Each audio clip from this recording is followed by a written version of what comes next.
This episode of Eat the Rules is brought to you by You on Fire. You on Fire is the online group coaching program that I run that gives you a step-by-step way of building up your self-worth beyond your appearance.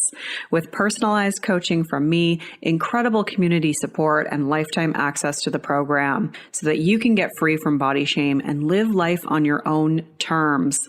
Get details on what's included and sign up for the next cycle at summerinnanen.com/you on fire. I'd love to have you in that group. This is Eat the Rules, a podcast about body image, self-worth, anti-dieting, and intersectional feminism. I am your host, Summer Innanen, a professionally trained coach specializing in body image, self-worth, and confidence, and the best-selling author of Body Image Remix.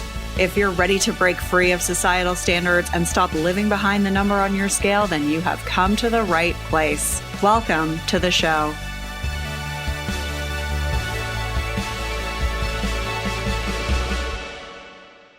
This is episode 230, and today I'm ranting about 5 reasons why eat in moderation is useless advice. You can find all the links and resources mentioned at summerinnanen.com/230.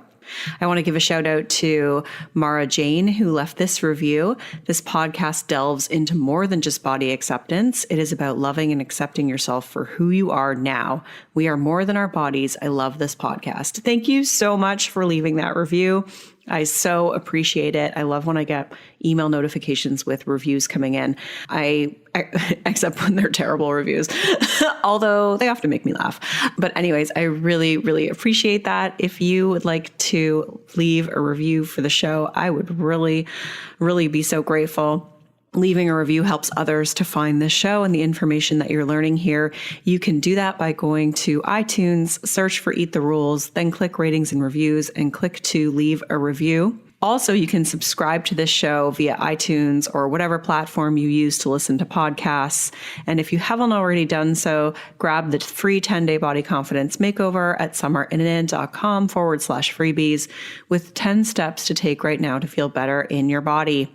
This is going to be a little bit of a quick and dirty episode. I haven't done a solo one in a while, and I was actually supposed to have an interview come out this week, but we had to reschedule it. And so I figured, okay, this topic has been in my back pocket for a while, so let's run with it. Several months ago, I made the following post on Instagram, which is the inspiration for this podcast episode. So the post on Instagram said, "Eat in moderation, they say. Whenever I post something about diets not working, I get comments from people giving this advice that you just need to eat in moderation.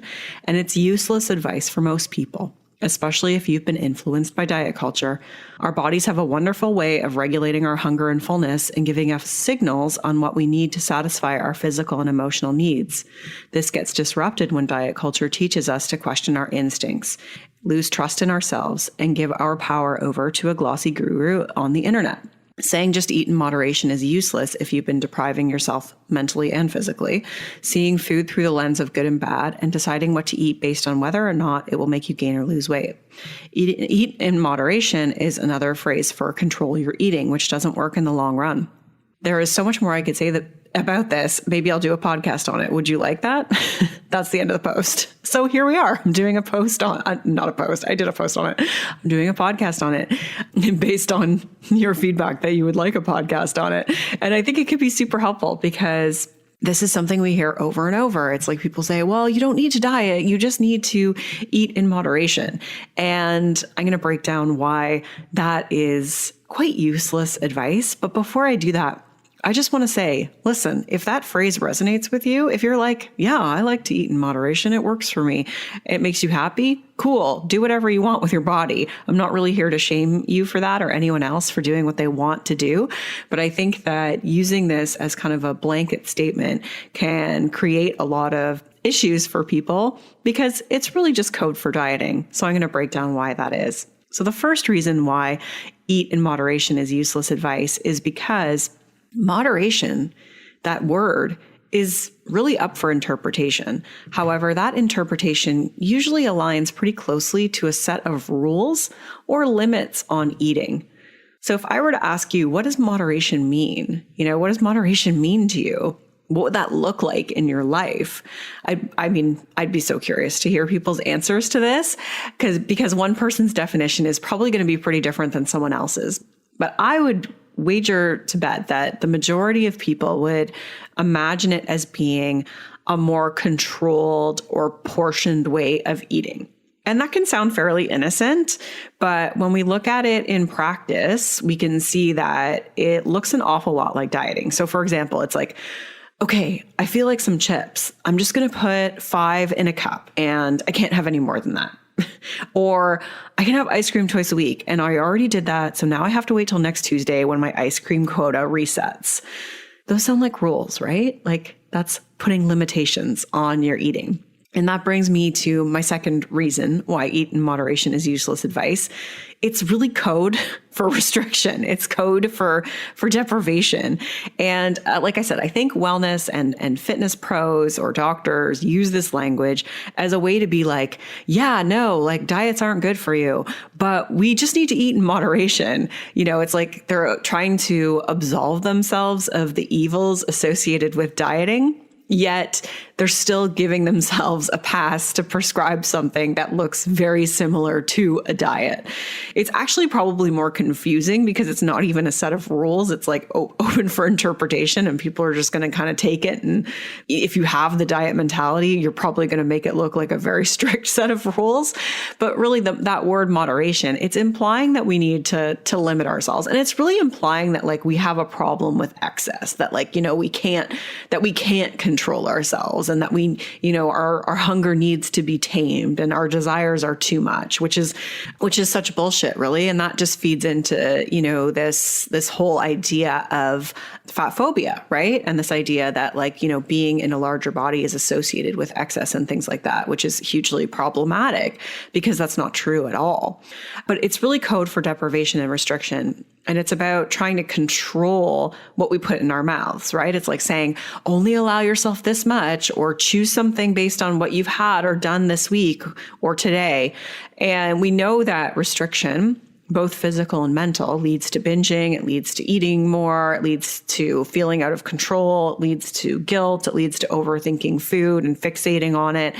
And there's really nothing healthy about it. It's just a chronic stressor. So in my mind, trying to eat in moderation is really a one-way ticket to that diet mentality. The third reason why eat in moderation is useless advice is because our needs vary.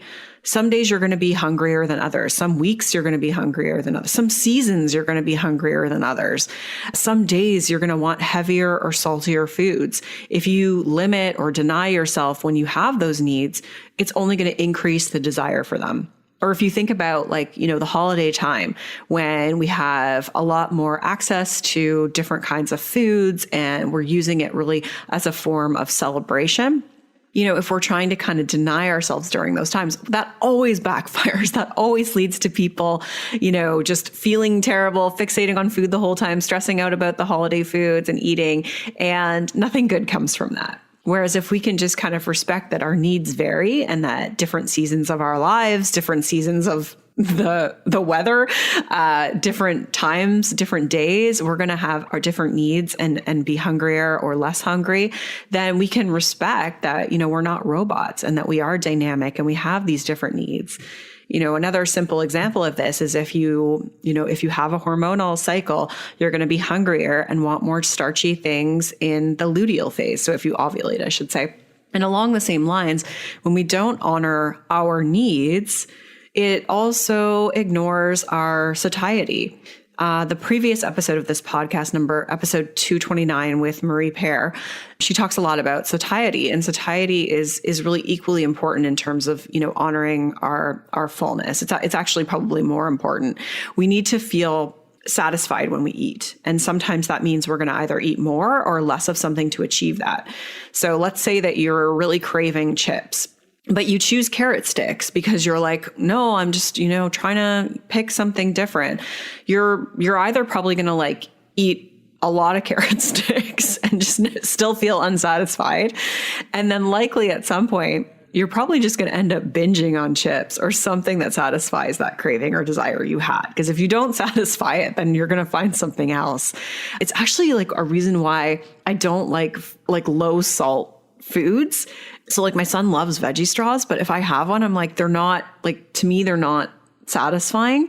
So we actually give him the ranch ones because those ones are more satisfying. He likes those ones better. And I find like it makes you eat more because they're not satisfying. Whereas like if you just had a damn chip, like it would be great. And I should just give my son chips, but he actually legit likes veggie straws.